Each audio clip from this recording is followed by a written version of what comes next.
All right, welcome everybody to the ATL podcast. I'm here with JJ Edwards and Mike Shepard, episode number 2, down this journey that we've decided to go on for our ATL families and our ATL players and whoever else decides to tune into the YouTube channel.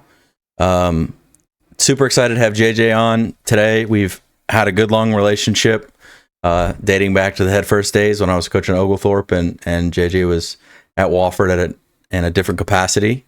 This is first year as a head coach there.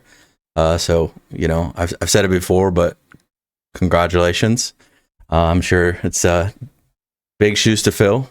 Yeah, those were like 13s, I think he had. Those were big. So he's, I was the man. But anyways, JJ, go ahead and just give me a little bit of a background of, you know, where you came from, how you got where you're at, and maybe a little bit about Wofford. Yeah, for sure. Well, thanks for having me. I know we've had a long relationship, a great relationship, and continues to be a good relationship going forward. A little rundown on me. Born, raised upstate New York, played college baseball at Sacred Heart, a small Division I school in Connecticut. Good career there. Enjoyed my time. Knew I wanted to get into teaching out of that time. So I ended up thinking I wanted to be a teacher, and then I realized I didn't enjoy teaching history. I enjoyed teaching baseball, so I went that route. Coached one summer in the Collegiate Summer League in 2011. Linked up with a Wofford player who said, "Hey, back then it was the volunteer position. Now it's considered your third position. Hey, we're looking for a guy." And I said, "Hey, would that be something I would be good at?" And he recommended me to TI at the time. Interviewed, got the job a couple weeks later. Drove down in my car in 2000 summer of 11, and then have been at Wofford ever since. Just slowly working my way up. I did 1 year as a volunteer, now consultant third assistant, 4 years as the second assistant, and then 7 years as the first assistant, and eventually got named the associate head. I think it was 3 years ago, and then this summer was fortunate enough as Todd took a ACC job at Boston College that our athletic department gave me the head coaching job. So I've been our head coach since mid-July, and then trying to manage that as we go. For those who don't know Wofford, we are a small private school in South Carolina, Spartanburg to be exact. Just under 2,000 students, Division I in everything. We were ranked the 57th best liberal arts school. That just got published the other day. Number 1 in the state of South Carolina. And then we've been a top 50 baseball program on the Division I level for the last handful of years, averaging around 38.5 wins over the last 6, if you take out COVID. Because we were 14-3 during COVID, but we didn't play a full 56. So that is a little rundown of me and Wofford College. Yeah, man. I feel like you've been there for a minute. It doesn't feel like a minute, but then there's times that I'm sitting there giving the tutorial and staff meetings come up, and they're like, "JJ, you've been here forever," and I was like, "I guess I have been here forever." Yeah. So they always look to you in those staff meetings as like, "Oh, you've been here a while. Why don't you tell them how it works around here?" It's like, I'd rather not. Just like you're sitting there going like, "How it works for me?" Like it's different for me because you know how college athletics is. It's a lot of young people thinking they want to get into it, and they get into it, and they realize is not necessarily what you thought. Like what you saw your coach doing every day is not necessarily what coaching is all the time. And I think that throws a lot of people off. That's funny you say that, because one of the first things Gio said to me was, coaching is the easy part. Practice is the easy part. It's the easiest. That's your playtime, right? Like all day you're running reports, you know, you got your meetings with admissions, you know, campus visits, you're recruiting, and then you finally get out to practice, and it's kind of like, then you can take your breather. And I think one of the misconceptions is you just sit around and you wake up at 1 and you go to practice, and then you go home, and it's couldn't be any further from the truth. So we get as you do as well. Like you just get these young guys, and we'll do something that is obscure. Hey, we're putting summer packets together, and I'm sitting there and I'm hole punching summer packets and writing on it, and you're like, yep, the stuff that nobody talks about, like yep, the stuff that nobody talks about. Hey, I'm gonna get in a coach. I'm gonna make these guys swings really really good. And you're like, yeah, you're gonna get a chance to do that. That's 20% of this. yeah. I just want to let you know that's 20%. That's not the 80%. That's the 20%. 20% might even be generous. I mean, Yeah. That's it's like, oh, you're out there a lot. Like that's what it is. so, and then the recruiting and being on the road, I mean, that goes without saying. So that's another reason why I thought going down this road of podcasts and YouTube videos and interviews with coaches could kind of shed some light on kind of what a college coach goes through, because I think a lot of parents, they don't understand why communication happens the way it happens, and I guess that'll just take us, nice and easy into our first topic of for sure. Communicating at a high level of you're talking to so many different players and so many different families of future Wofford players, not only your current ones as well. And I think sometimes parents lose sight of that, and it's understandable because it's their son. Sometimes it's their oldest, it's their only one, it's their first one. They've never been through that before. But just talk a little bit about what you want to see from a communication standpoint from the player, from the parents, and vice versa. Loaded question, and I'm so happy we hit it, because I feel like as we had our pre-screening the other day, and we were sitting there going, we got to save some of this good stuff, because this is the stuff that everybody wants. It is a lot, and so much so I've had conversations with outside parties how to do with it. So, and I will give the example is right now in our recruiting, and we will not discuss names at any point. I think we can talk about one name because he's currently on our roster, but the other ones we will not talk about. But if you look up, there is our 24 class has 16. Okay, our 25 class has 8, and then we are currently recruiting. No, I don't know if we're going to say 24s, but I don't think we're ever done. I think we're just trying to get it right. So if somebody's really good, that's going to punch us in the face. I don't think we're done. I think anybody who says like, "Hey, we're done," I always say pause. Hey, we're on a pause. But if somebody's 93 to 95 throwing strikes that can throw on Friday night for you, we're not on. We're not done. You make not room. At any point. You make room. We'll make something happen. So I just say that in the aspect of you're talking about 24 to 25 kids that are currently committed to Wofford College that we are trying to communicate with at a high level. And when guys commit to Wofford, one of the first things, welcome to the family, we're excited to have you. Why did you choose Wofford? Like all this stuff, heartwarming. We're hugging each other via over the phone, all that stuff. And I always say, we're going to continue to talk to you like we are recruiting you, because I think that is the right thing to do as you go through this process. So you're talking about now parents are sitting there going, okay, that's really nice. Now we have a staff of 5 who can call you, but it's the idea of like, we should be reaching out to our committed kids once every 2 weeks, even if it's a text message. Hey, this is what's going on. Here's an update, because I think that is just big in the customer service side of things. So you're sitting there going, yeah, like you don't want to. I committed to a school and then didn't hear from them for 6 months, and then they picked up the phone and said, "Hey, are you in shape to run when you get on campus? We need you to be, in good shape. That's our big thing." And I go, "Well, is it a big priority when you haven't talked to me?" And that's 17 years old. You're not thinking that. You're like, "Yes, yeah, I'm ready to go." 6-minute mile. Yeah, whatever you need. I think we got to be 10 under like 10 for a mile and a half or something ridiculous. So every day there's some red train, which is a sidebar conversation.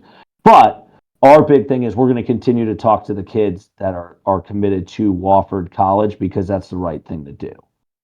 So that's 24. Now you're recruiting other kids, and now you're trying to get kids to younger kids to come to camp so you can see them. So our minimum of phone calls per week is 24 to 25.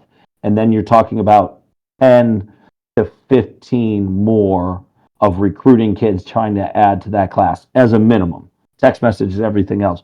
So you're talking about 40 conversations weekly that we are having as a coaching staff, plus emails, plus text messages, plus travel coaches, plus high school coaches, plus everything else. And I'm not saying that every week we are slammed and that's coach, that's 7 hours worth of stuff. I go, no, no, no. A lot of these conversations are under 5 minutes, but it's Mm-hmm. just now we also have a life, and now we also have 45 guys in our locker room, and also we have 5 assistants that we need to coach, and now you have a field guy that you need to talk to, and you do have to talk to admissions, and then there is compliance, and you're just saying we have a lot of hats on, and you at the Oh Division yeah. three level forever, like you have more hats than we do. Like we're lucky to have five. Like we're lucky to have a staff of five and a strength and conditioning coach and all that. And some schools don't have that. And I'm sitting there going, and like, so when you talk about communication and professional communication, is we are talking with so many people every single week that it just adds up. It just adds up, and you're trying to talk with these guys and make sure they understand you're interested, and then you're getting emails. And my big thing is like I'm never going to have more than 15 or 20 emails in my inbox because I'm just going to respond to everybody because that's the right thing. That's what I would want to do if I was an 18-year-old kid. Hey, I reached out. I'm vulnerable to a coach. He better respond to me. Oh, he Right. didn't. Oh, what a POS. And you're sitting there going, yeah, yeah. I mean, it kind of is. He can at least write back, "Hey, I don't think you're good enough." I'd be like, I would respect that more than nothing. Right. Right. And I mean, at some point, it's hard. I mean, It's a you're juggling act for sure. right. I mean, you're getting. Some parents want to be super proactive and they want to send out emails when their kids are in 8th grade. I get the question a lot of what should I be doing right now, and Yeah. and they're like, should I send emails? Am I a sophomore in high school or a freshman in high school? I'm like, yes. I said your emails have to be short and sweet and get to the point. They get a lot. If you have video, attach the video because coaches will typically click a link, and if something piques their interest, it's much easier to say I'm interested in that kid than, oh, well, Johnny hit 408 in this high school or this on this summer team. It's you got to provide the coaches if one of your friends from high school goes there or a family member that goes to Wofford, some type of connection that you can provide, that's good because that makes your job, I don't want to say easier, but it gives you an in with them. So it's For sure. Breaks the ice for it sure. opens, yes, it opens the door, breaks the ice. So it's I always tell parents, you can send out emails. It's not a bad thing. The only way it would hurt you is if you send Coach Sam Tinkham at I'd love to come to Wofford College. Sam Tinkham doesn't coach at Wofford College. It's JJ Edwards, and now that emails like that, those hurt you. For So sure. I always tell them it's like cold calling. You might not hear anything back, and you may hear something back, and then you go with it with whatever you get back. But it's the emails where those were the hard ones for me when I was in college coaching because a phone call is nice and it's quick and you can get to the point. But the emails, like you said, you like to only have no more than 15 or 20. Like, kudos, brother. Like you're doing it right. You're doing it right. So I've had a lot of parents come up. We have a kid on our team who is going to be a really good player for us.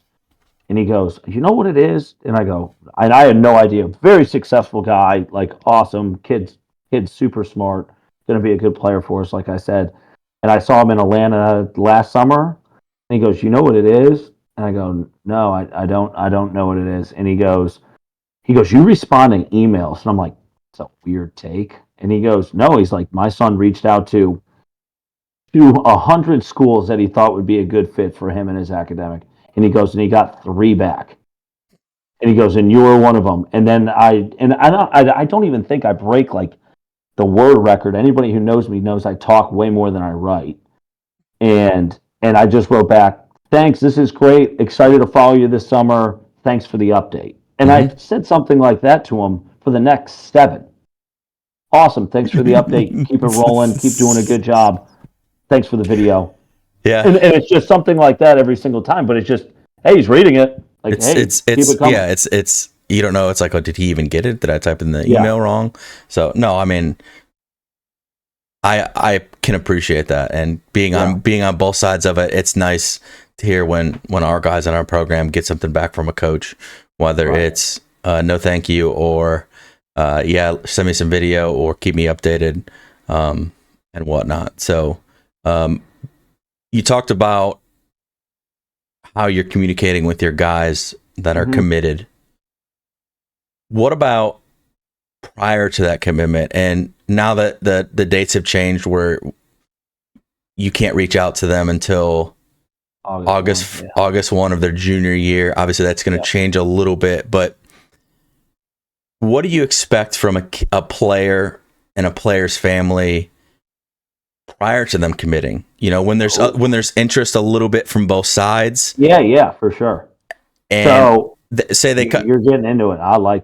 Let's lay out the scenario. They come to camp. They come to camp. You've never heard them before. They email you, coach, I'm coming to camp. This is my video. You're like, oh, this kid looks pretty good. He comes to camp, looks good, right? Yeah. Take it from there. So what we would do is, we are big camp eval guys. So anytime somebody comes to camp, you get a camp eval. That is not, I'm going down that road, but you do get a camp eval. So our big thing is, so you at least get a thought of what Wofford College thinks of you. And as you worked 60 of our camps, we also tell our kids, hey, go email the coaches who are here and get feedback from them. Because like if we say we think you're short, and then X school who is here says you think you're good, you can start gauging where you are in that grand scheme of things as well. And let me just jump in there and say, if you worked at TI camp, you were expected to respond to those emails. If you were from another school, if you didn't respond to those emails and you didn't show up, if you didn't show up on fire, ready to go that day, you're not. You weren't coming back to work another one of those camps. So and you were working. We had 150 kids that can get in both of our schools. So like we walk away offering 8 to 10 kids out of those, and you guys were probably doing the same. Yeah. No, they were great camps talent wise, and they were ran very well. And I mean, TI expected a lot of you. Like you had to be up 6 to 6 each day, and you better go get it. But those were the most fun camps because you had to be engaged, and it's way more fun being engaged. But I digress. Go ahead, carry on. All right. So from that point, you get the eval. Our thing was we'd get on the phone with you. We'd get on the phone. It always starts with a text saying, "Hey, this is JJ Edwards from Wofford. Give me a good time to get on the phone and communicate." And from this point, we are going to be over the top transparent, whatever way it may be, because not all of them are, "Oh, that kid was really good. It's an offer." It might be, "Hey, we appreciate you coming up. It's a follow. We're going to follow you. Keep us updated. Keep us going." And then there's sometimes that you're like, "Hey, I just want to let you know, thanks for coming up. It's a no, but I appreciate everything. Your eval is going to come. Please reach out to the other schools." And it just depends where you are, I would say, in the recruiting process. Like as a 24 right now, the no really, really stings. As a 25, you probably wouldn't be getting a no. It would be, "Hey, let's follow you," because heck, man, you can go in the winter, train your butt off with you guys, and come back as a totally different player. Right. And be like, "We told this kid no 4 months ago. Like that was a terrible move by us. Like let's wait until we have to make a real decision on him." So I think that's where the communication starts. Where I kind of want to take this conversation, as we talked in the pre-meeting, take it, baby. is what is the right thing to do on the other side of it? Like we're getting on the phone and talking to you, and then I get on and talk to a kid, and I go, and I don't expect 2023 kid to be like, "Hey, I'm a phone conversation guy." I just understand their text, their social media. There's just way other ways to communicate, and not everybody's a phone conversation guy, and that is fine. That is fine. At the same time, I am 13 years of breaking down kids on the phone and the aspect of like getting them to open up and talk about themselves. But the point I like to make is I'm also trying to figure out who I am coaching and not necessarily like getting dictated by the family at that point, because at the end of the day, mom and dad aren't going to be in left field meetings with us. Mom and dad are going to be in the stands waiting for those meetings to be done, walking up to the stands and talking with them after. And I feel like that is the big issue with when I said topic of professional communication. If Uh-huh. parents want to be involved, the question becomes what is too involved and then what is involved not enough. And both of those happen a great deal. I'll give the too involved. When I get a parent on the phone within the first two conversations we've had, or a parent thinks it's a speakerphone conversation with them in it, I'm like, this is not a good sign. This Right. is not a good, not early on, not one or two, Mm-hmm. not one or two of somebody looking at me going, hey, this is Tommy's dad, Jimmy. Like, what's going on? You're just like, this is conversation one. Like, what does this mean? Like, is this the kid whose dad brings his bag down to the field and comes over and goes, Dad, I need a Gatorade? And dad runs to the concession stand and grabs him a Gatorade and brings it over. I go, oh, this kid's not independent at all. And I'm not saying at 18 years old, 17 years old, you have to be, hey, I pay my own rent, I get my own insurance, I shave my like all that. I'm not asking for that, but I'm asking for him to understand that he is the lead actor in his recruiting process, and the parents are kind of the directors behind the scenes. Like they're not on screen. They're not Mm-hmm. on screen. They're not on film. They're not on the phone conversations. They could be in the background sitting there going, but I could tell within 5 seconds Oh if I'm yeah. on speakerphone and a parent's coming in, because the kid's just not it's not that free with me. Like Right. I'm asking, yes sir, yes, and I'm like, okay, who's on the phone with me? And then normally a couple seconds in go, hey, yeah, I'm on the phone as well. And I'm like, oh, this is not good early.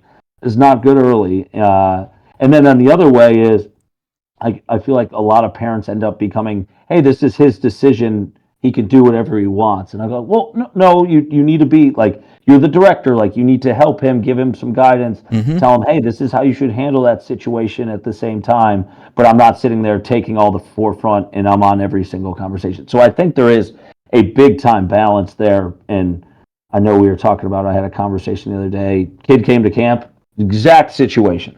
Came to camp, did a good job. I said, hey, let's touch base. I want to give you personal feedback from camp, pretty much reading you the evaluation I'll get you. And all of a sudden, he just kept wanting to say, I want to, call me in the car, call me in the car, call me in the car. And I go, what is happening here? And then 30 seconds, hey, this is parent X here. I'm on here. I totally hear what you're saying. And then the parent went to ask me 10 to 12 questions.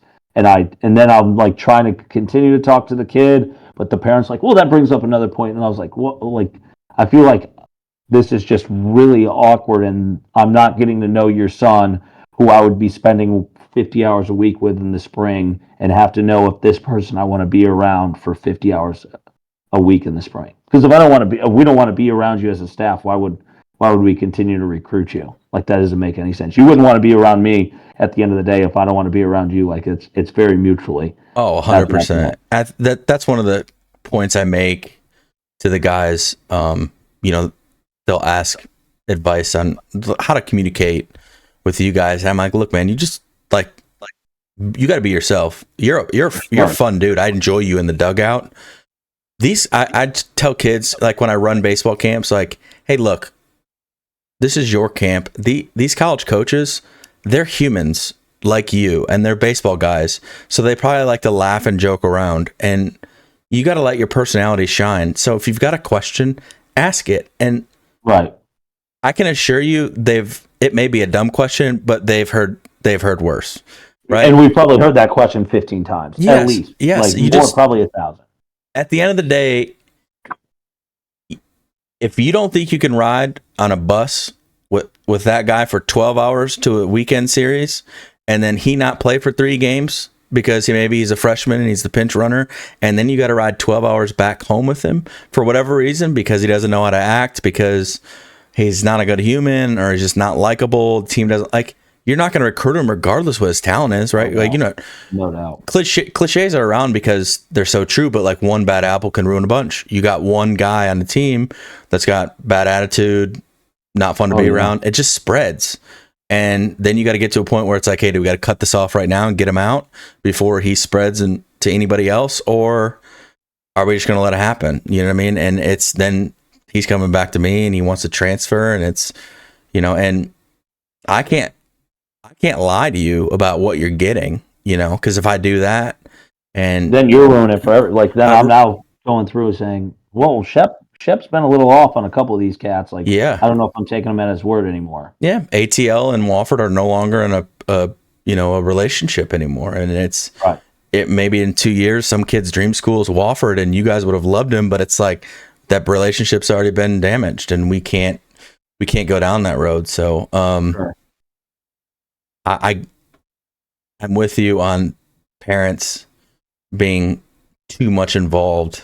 Yeah. And let me say this, because I know I said it yesterday and I was like, I thought it was such a good point, and we were like, yeah, you need to say that. Is I feel like everybody, and now I am a parent. I do not have any recruited children yet, and hopefully they're there. Hopefully they get there. But my point if they is, get like, mom's athletic ability, they'll be all right. They'll be all right.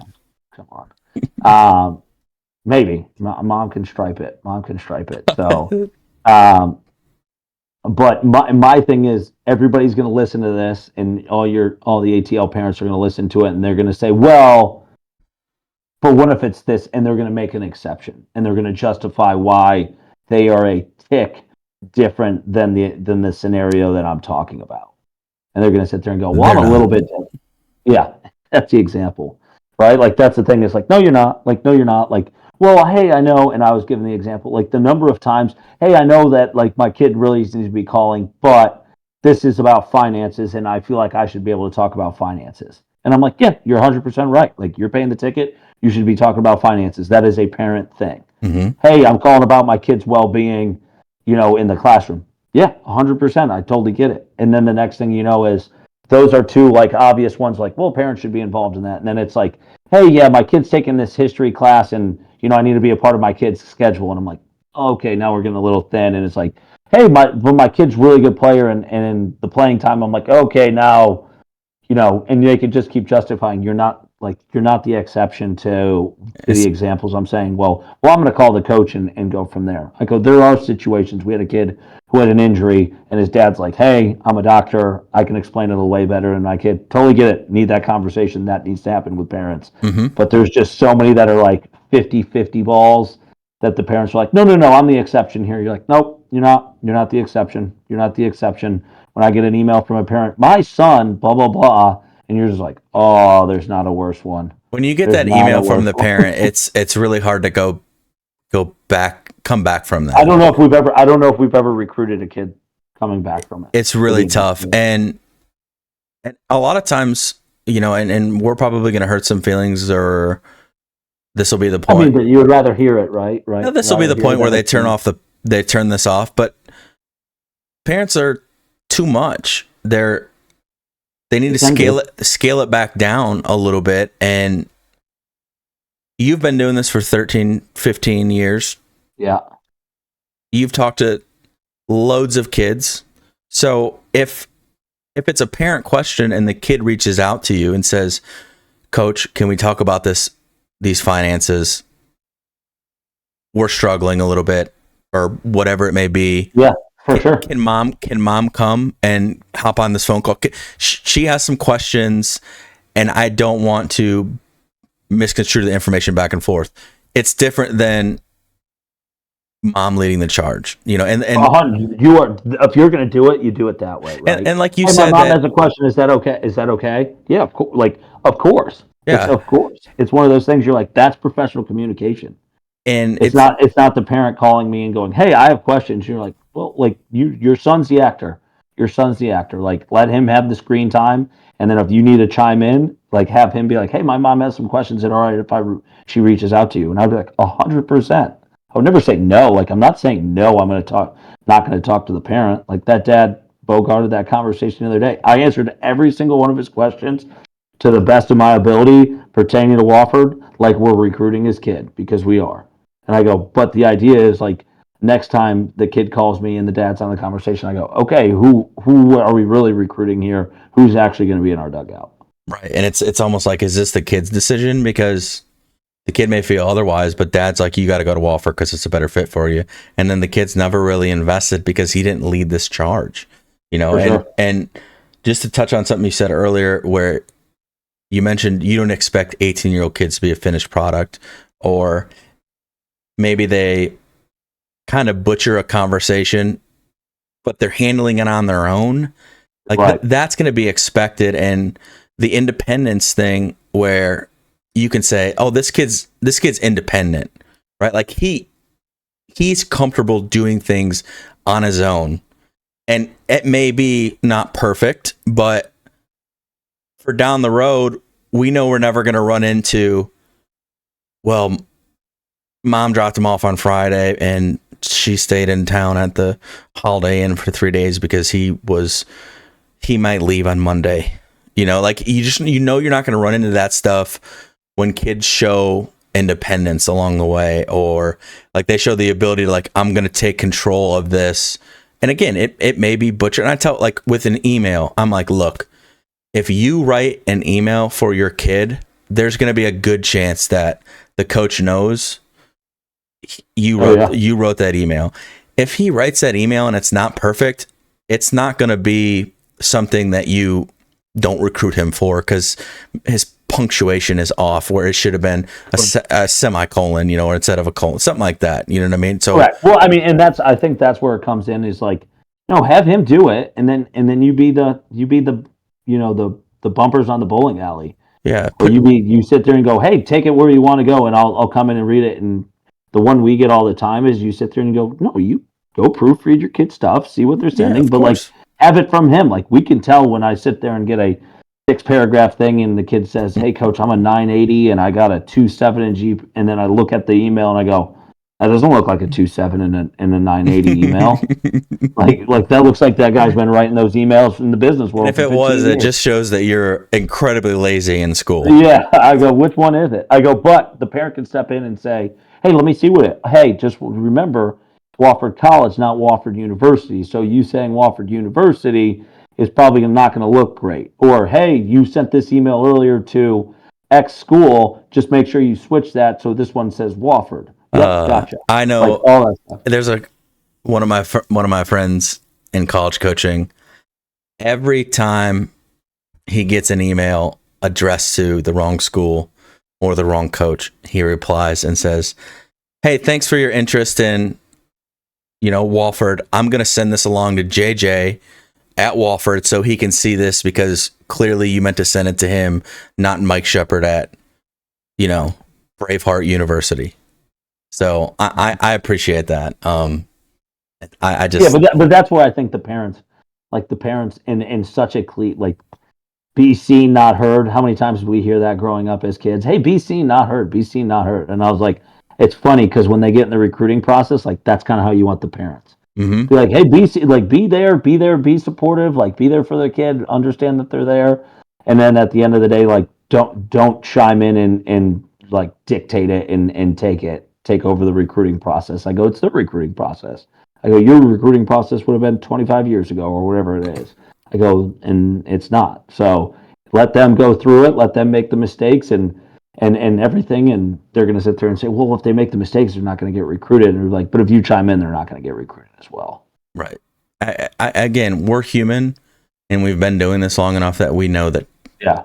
We know it's not going to be cleaned up and perfect, and kids are going to make mistakes, and they're going to be kids. And again, it's one of those things where you own it, and it's your process, and it gets you more respect than if your mom is running your social media accounts and your email accounts and everything in between, and then she dictates the visit.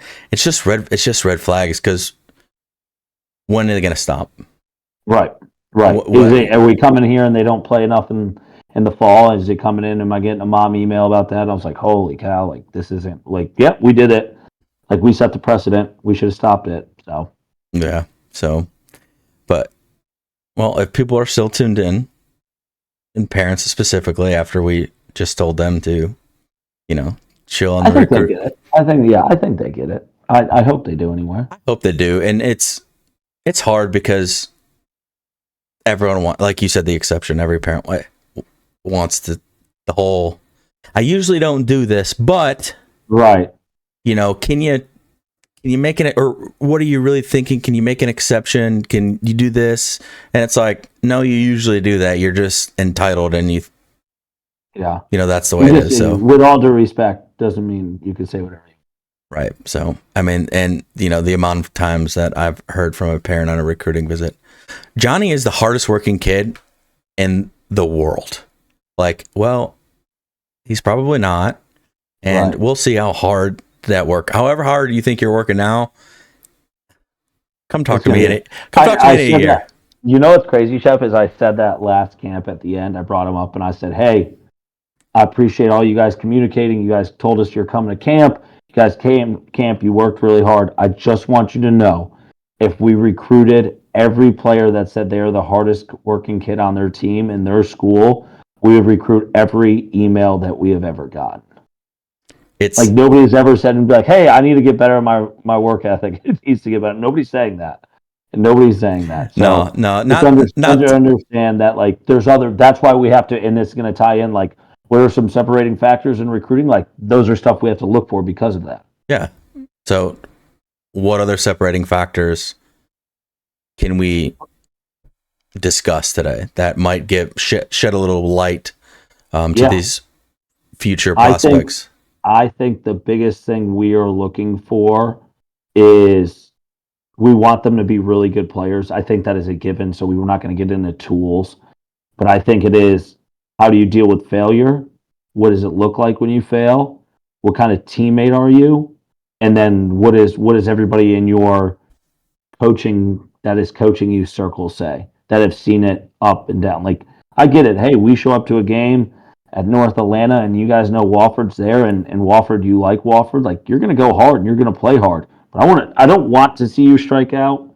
But if you strike out, I want to see the response on the strikeout. Mm-hmm. Are you moping at the end of the bench? Are you giving your teammate feedback? Are you going up there and being like going about your business as is? And are you ready for your next at bat? Like, that means more to me than anything else, because I'm gonna go. I've never went through a year where a kid was an everyday starter that didn't strike out. Mm-hmm. I went through not made an error. Like, I've never seen all that. Because it's going to happen, and it's how we come back from it. So I think those are the tools are given. You have to be a good player. So if I get an email saying, like, well, my son does all those things well, and I was like, well, he's not good enough to play Division I. I'm going to tell you that as well.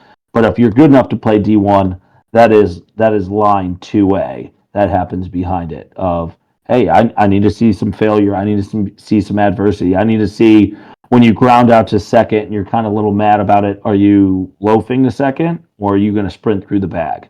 Mm-hmm. Like, all of that stuff. And I don't need to see the fake, hey, you see me, I sprint on and off the field. Like, oh, yeah, I get you, man. You sprint on and off the field. That's a part of it. But I think those are expectations that we all expect. And I just want to continue to see all the little things that we talk about of, hey, is that person going to represent our program 24/7 for the 4 years he's here? And if that's the answer, I was like, yeah, then we'll move forward with you. If we were going to touch on metrics, mm-hmm. what are, obviously it changes a little bit. Depending on your position, your mm-hmm. third baseman not being able to run a 6.2 like your center fielder, it's okay. But if you're not going to run as fast, it's the sliding scale of, like, one or the other. Sure. Yeah. And, if you're really, really, like we talked about earlier, being a good person and enjoyable, if you're tied with another guy, his metrics may be slightly a little bit better, but, like, you're an awesome dude and he's not that awesome, and neither are his parents, that can jump you over the top a little bit. But baseline metrics, because you and I know what a Division I player looks like, right? Right, for sure. Sometimes I get you out to the field, and sometimes you're a little disappointed. But sometimes you're like, wow, these kids are awesome. Like in recent times you come out. But in a quick 1 minute answer, what are you looking for metrically? Yeah. Out of a future. So I think the sliding scale is a big piece of it. I think you have to show that you are good at something, and then the other things are there as well, but just not as. So I'll give examples of, hey, if you're going to be a 6'6" runner, and somebody's gonna be like, man, that guy can really run. I go, you still have to show you can hit. Doesn't have to be as much as a 7 runner. Mm-hmm. I go, so it's kind of a sliding scale on that. But if you told me to put like hard numbers on everything, is, if you're a glove guy, you have to be a good speed and glove and arm guy, and then the bat has to be like somewhat there that we think is projectable. What's your shortstop and center fielder roughly run in the 60? Center fielder was a 6'4", 6" on scout day. Okay. Shortstop was a 6'6", 7" Okay. on scout day. Second baseman was a 6'5", 2", something like that. You guys run. You guys run. We're athletic. We're athletic for sure. Right. I would never play there. I'm surprised I was even allowed to come work a camp there. Well, the thing about it is your competitive stamina is very good. Like you can make it through 5 camps and all day. Crush them all. Yeah. I won. So I won all 5 games, by the way. Though. Of course, I think you shut the other team out in all 5 games. But so our thing is like the athleticism has to be a piece of it, and I think a lot of parents are like, well, he's a catcher, he doesn't have to be athletic. No. Like it's not athletic for a catcher; it's just athletic because and this is just Wofford, where there's 301 Division Ones, I believe, right now. I'm talking about the one that is Wofford College. Our thing is like we want you to have a ceiling. We want you to have like a really high ceiling because we think we can get you there. Mm-hmm. But at the same time, that doesn't mean your floor is really low too. Right. Like we want a high floor, high ceiling guy. And I think athleticism for us gets us there. So there's a lot of guys that we've talked about before. Like he's a really good baseball player. He doesn't fit what you're looking for. And I'm like, yeah, it's fine. Like you're allowed to be a good 7'2" running shortstop. I go, we're not going to probably recruit you, but you could. There's a lot of Division I schools that will. And I go, we're just not one. We're just happen to be not one of them.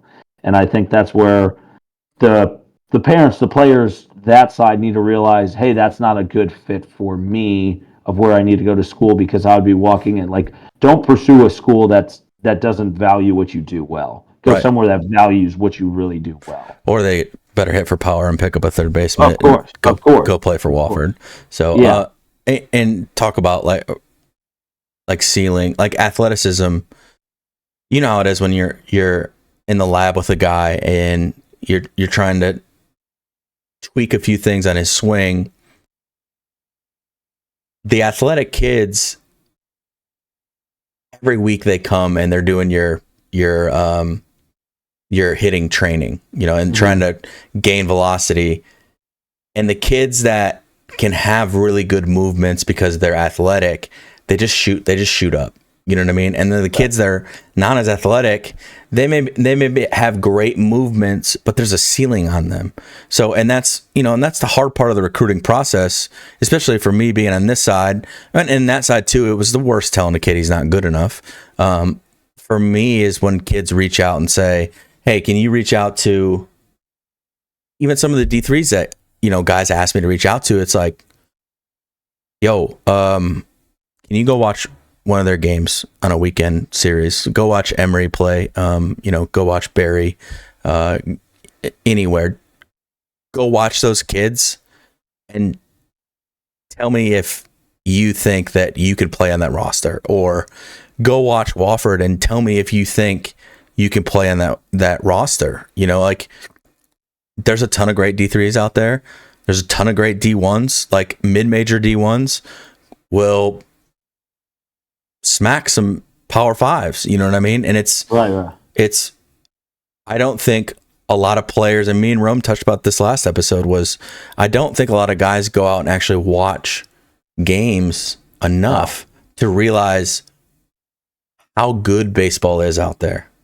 And they're also looking for the outliers. I get that a lot in the recruiting process. We have a pitcher on our staff right now that was, I'm going to say, 2-time pitcher of the week last year and pitcher of the month for the SoCon. And Shep, he's 83 to 86.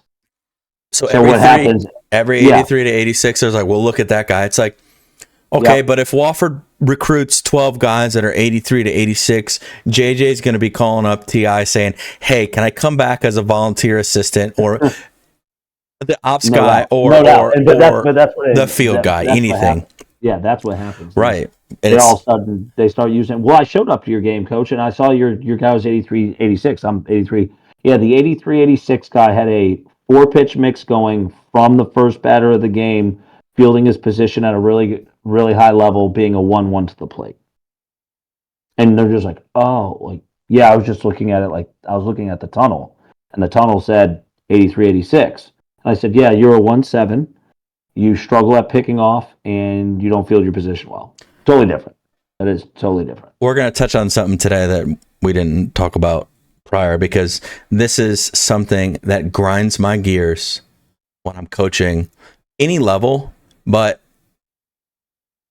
the kids that are a 1-6, a 1-7, a 1-4, a 1-8 to the plate, and guys are just, it's a merry-go-round.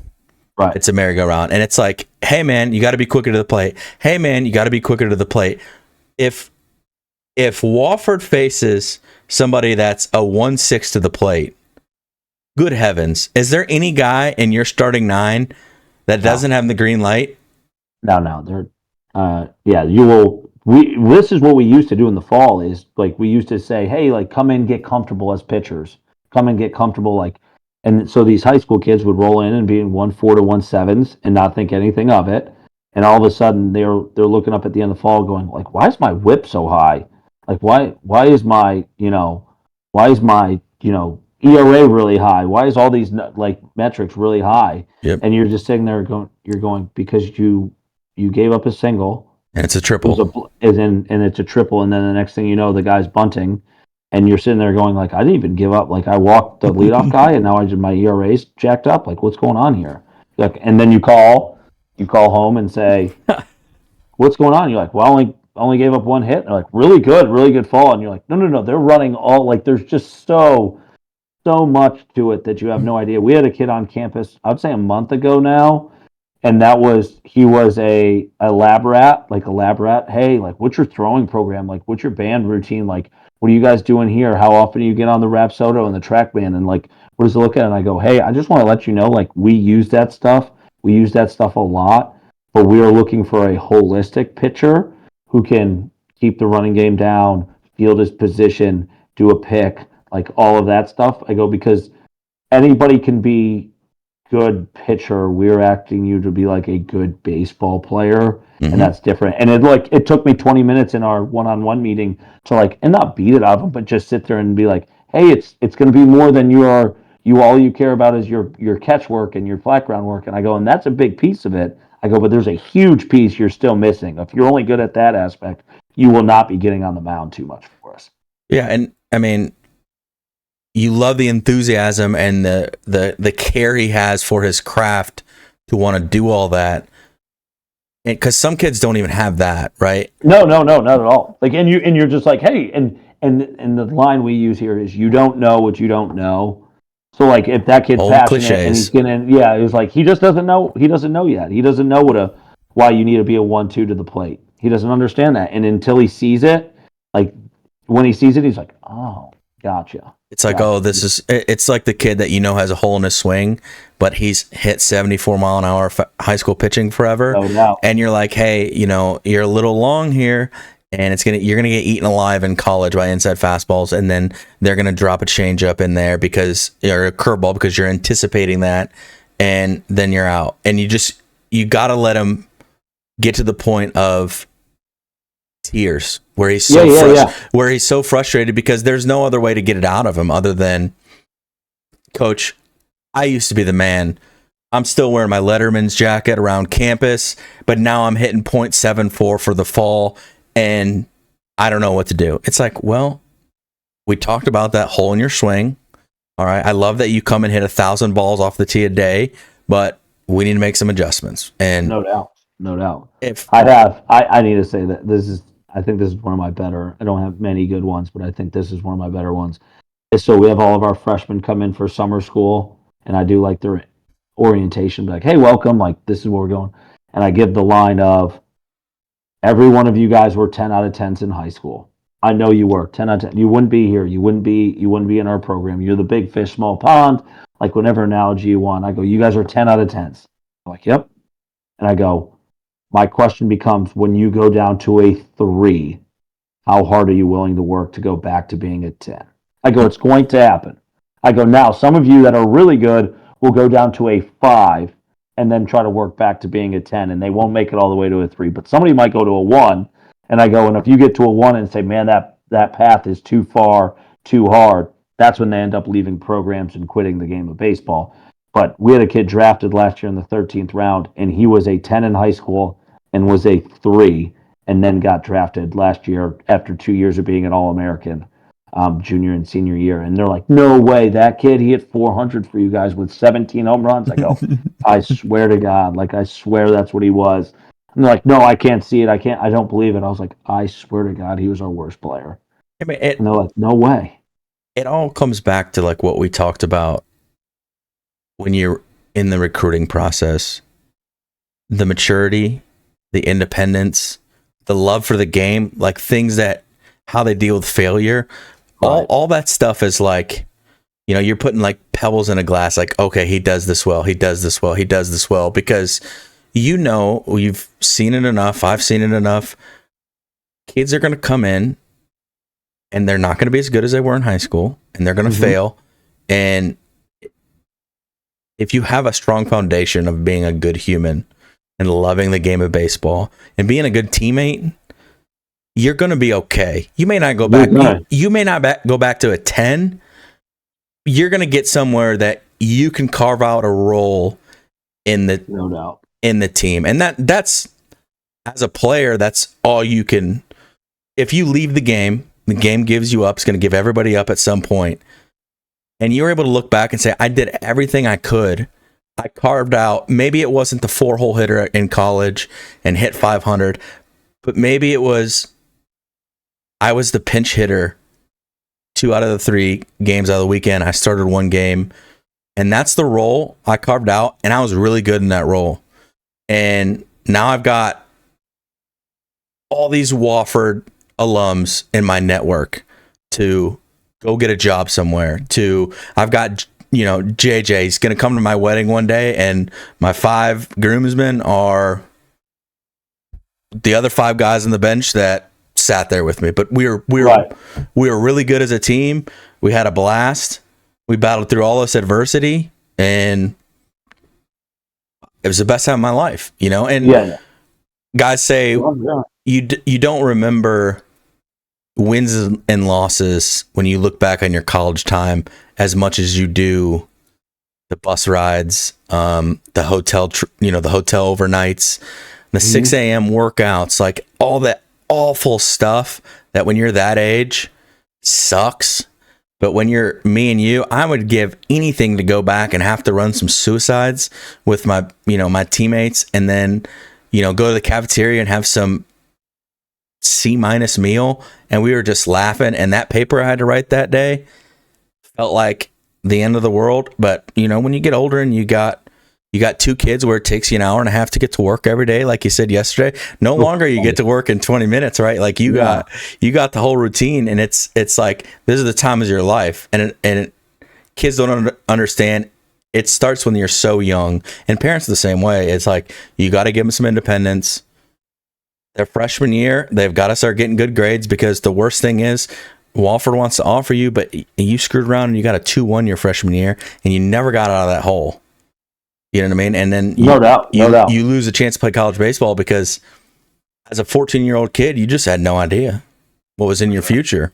So, but anyways, we got a little sidetracked there. It's all deadly. I think we touched a little bit on expectations when you come to campus. Is there anything that you want to add? Do you mean as a campus visit, or do you mean, hey, we're coming to Wofford and I think my thing, and we can speed through this one for sure, is my biggest thing is you need to come to campus to expect to work harder than you feel like you've ever had.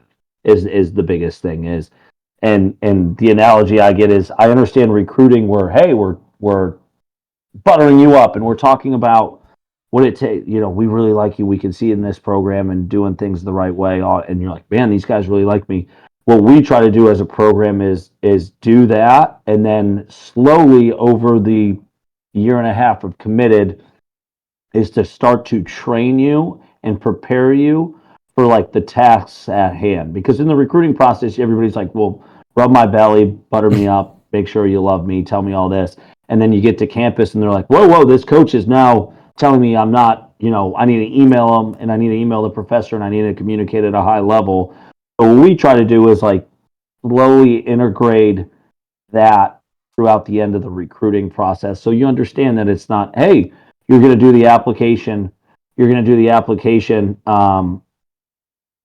the whole time. Like your parents aren't doing your application. You need to do your application. And if you have an issue with admissions, you need to reach out to admissions and the registrar and all that stuff. Hey, these credits transfer in. Like, okay, pick up the phone and call the registrar and see if they transfer in. Like, we're not going to start doing. And the whole point is, it's not, oh, you guys were lying to me in the recruiting process. I was like, no, we're just getting you ready for your freshman year, just a tick better and a tick quicker than you probably want to, but you need to do this. Yeah. So it just goes from, it's just a slow ease to the point of, hey, we're gonna start holding you accountable, because then that's realistic.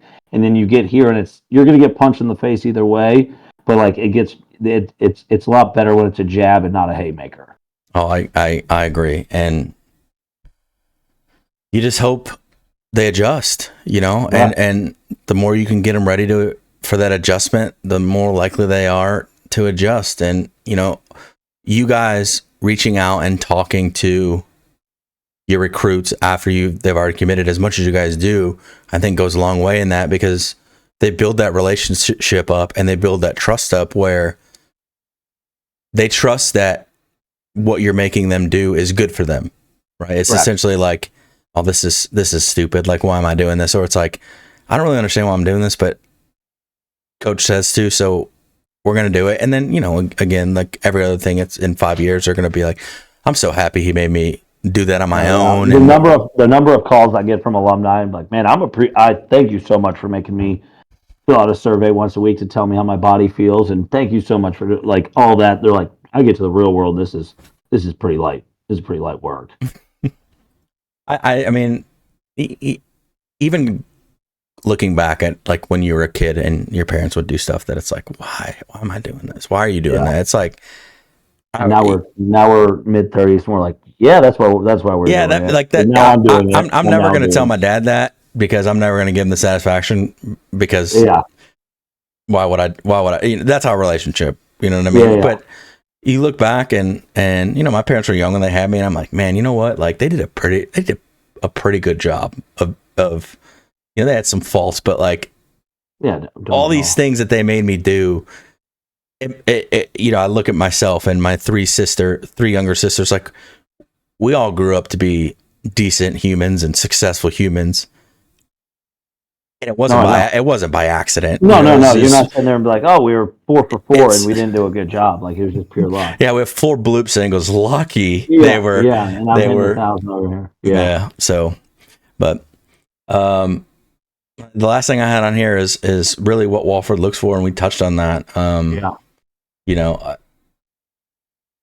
You're one of my first calls every time we have a kid that's good enough, or I think is good enough, and has the academics, because my job, what I want for our players is I want to send them somewhere that they can be successful, but also somewhere where I know if they go to Wofford,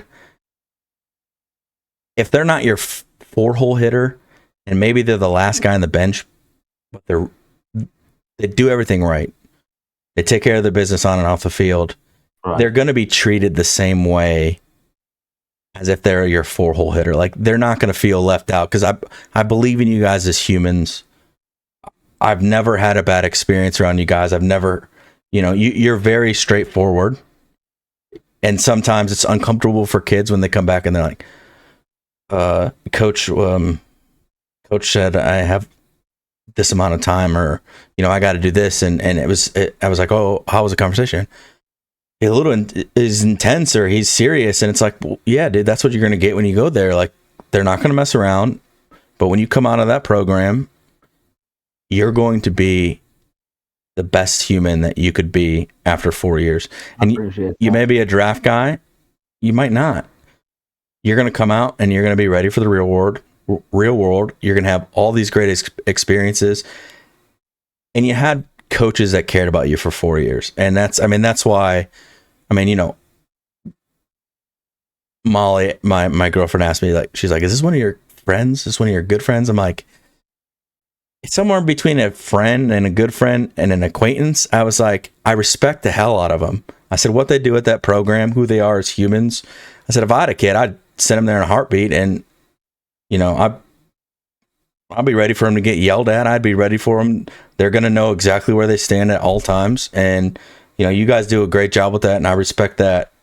And that means, that means everything to me as the recruiting coordinator here and trying to get guys into a spot that they'll flourish. And I appreciate that. I mean, we're transparent if nothing else. And honestly, the good days, we're going to let you know it's a good day, and the bad day, we're going to let you know it's a bad day. But and the bad days, we're going to tell you how to get better. On the good days, we're going to tell you what you did well to keep it going. So, yeah, I mean, it's a daily thing. I mean, I love you guys for that. And anybody that's, even Tinkham up at Holy Cross come from you guys, and I've got a great relationship with him too. But it's the same way with him. And I firmly believe, because it's what TI set as a program that many years ago. Oh yeah, from the players and the coaches, and I'm so happy for you that now you get a chance to continue that, but also make it your own. And right. I think you'll crush it, and you'll have some bad days. And I think I have bad mornings now. Well, because you got kids and you're changing poopy diapers, so no doubt. But yeah, man. So I appreciate everything you do, and obviously our relationship will always be good, even when I make you come out to the field and you have to leave after an inning because it didn't go so well. But it only happened once. But that's only happened once. But anyways, to finish up, we'll just do a little lightning round. Okay. I'm going to ask you questions, short, quick answers. Some might be about baseball, some aren't that serious, and then something good. So you want like what, under 10 words ish kind of thing, like what pops up? 1 to 5. Okay, let's do it. Are you pro or anti-shift? Pro. You got any pregame superstitions?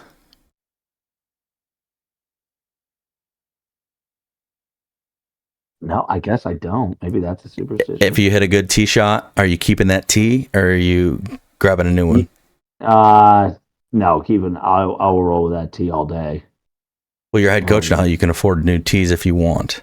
No, I get ass tanks. Like, I don't hit many good tee shots, but when I do, I'll hang on to them. Hot dog or sandwich? God, I love a hot dog either way. I might get a good one for lunch today. No. Big League Chew or Double Bubble? Big League Chew watermelon. So I'll take sour apple, but no grape. Adam Sandler or Vince Vaughn? Adam Sandler, 200 times. You could set any comedian. I'm gonna say Sandler. Man, I don't know. All those good things I just said about you might. I'm a Sandler guy. I'm a new Sandler guy. Like, I like his new stuff. I like his new stuff too. I think it's great. Like, I think it's just slap. Like Chuck and Larry. Funny. I think Chuck and Larry is unbelievably funny. Go back to the Zohan. Oh my god, it makes me laugh so hard. Favorite sunflower seed flavor? Kettle roast. And if you said like more traditional, I'd say barbecue. Yeah, more traditional because it's weird. Yeah, that's why I'm giving you both options there.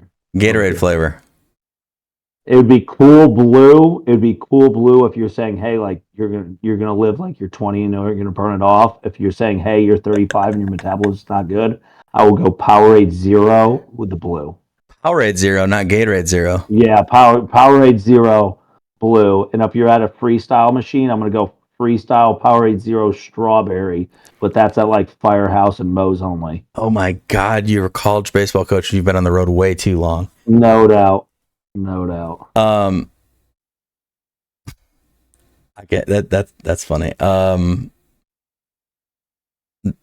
Big Green Monster or Chicago Ivy?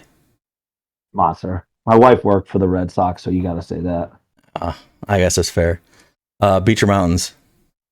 Beach. We were actually just in the mountains, and I go, mountains are really cool. Like, we played App State, and I was like, these are really cool. And I was like, I'm just a beach guy. Yeah. Favorite baseball player?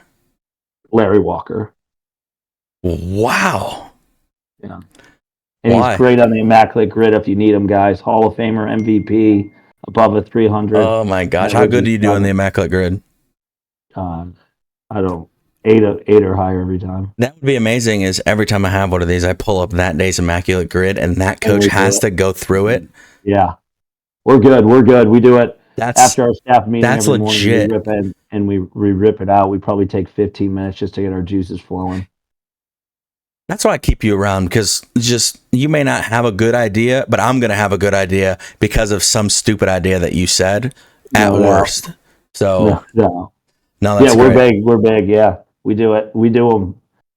We do baseball, football, and then we do like the daily dozen for trivia, and that takes us whatever 15 minutes as a coaching staff.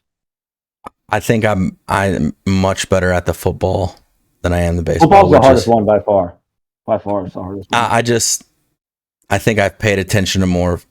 I love baseball, and I love playing, and I love coaching. I love everything about baseball. Yeah.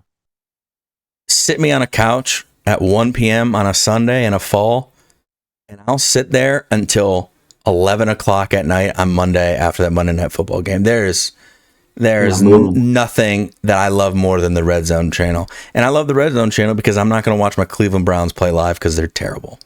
They're doing okay, man. I know. It's false hope though. Like you have to keep it down, because the minute that you get a little excited, it's gone. So, but JJ, that was awesome. To wrap this up, where do you guys have your camp set for?